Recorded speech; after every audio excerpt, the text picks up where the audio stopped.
Dan mengapa orang malas lebih berpeluang untuk sukses? Rasa malas adalah sesuatu yang dimiliki oleh semua orang, mulai dari yang agak malas hingga yang sangat malas.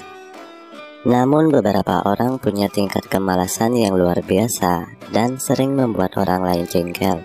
Sebagian besar dari kita menganggap kemalasan adalah sesuatu yang buruk. Tapi, bagaimana jika sebenarnya kemalasan bukanlah sesuatu yang buruk? Bagaimana jika kemalasan itu sebenarnya bisa membantu seseorang menjadi lebih sukses? Bagaimana mungkin? Saya yakin sebagian besar pembaca akan merasa penasaran. Sebenarnya ada banyak sekali orang malas yang sukses dalam hidupnya. Bahkan mereka sukses besar.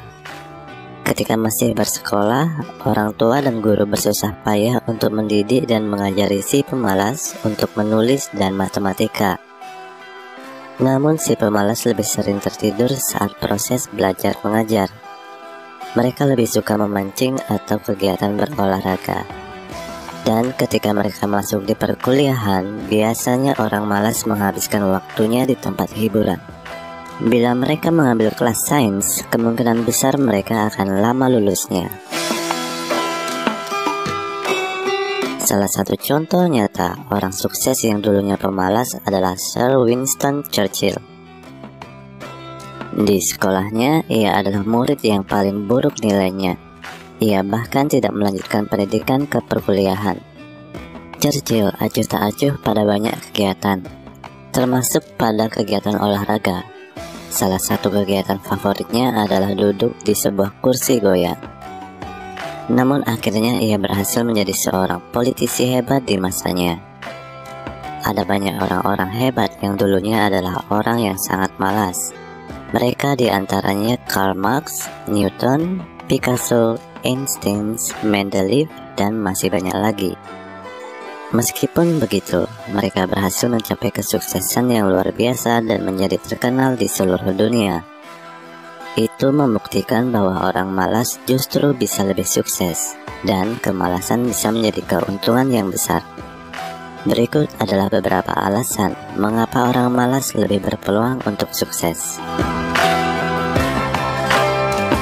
Yang pertama, orang malas punya daya cipta.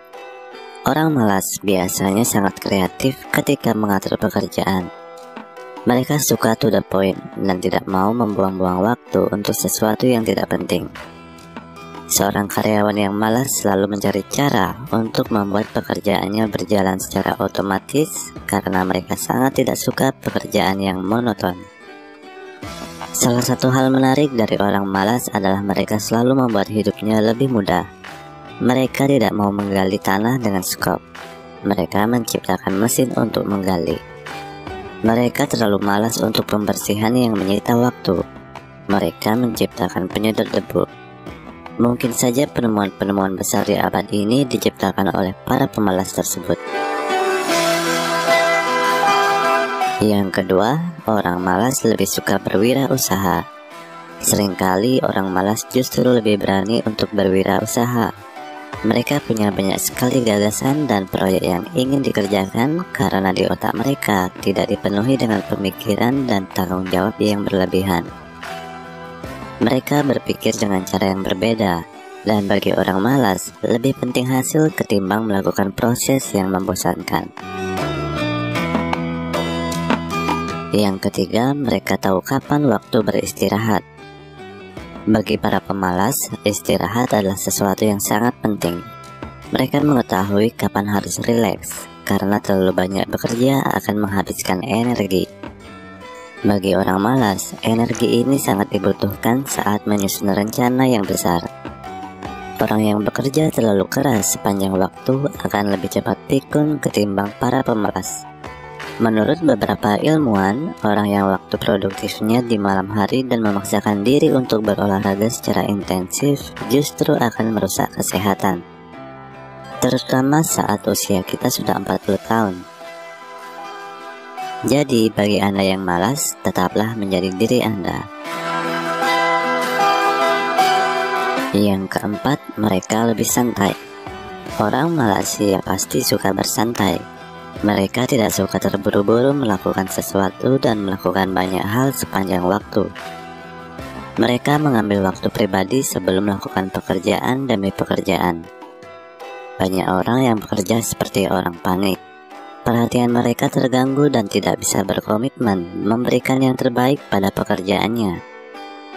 Di sisi lain, orang malas biasanya lebih sedikit kekhawatirannya dan bisa melakukan pekerjaan mereka dengan tenang.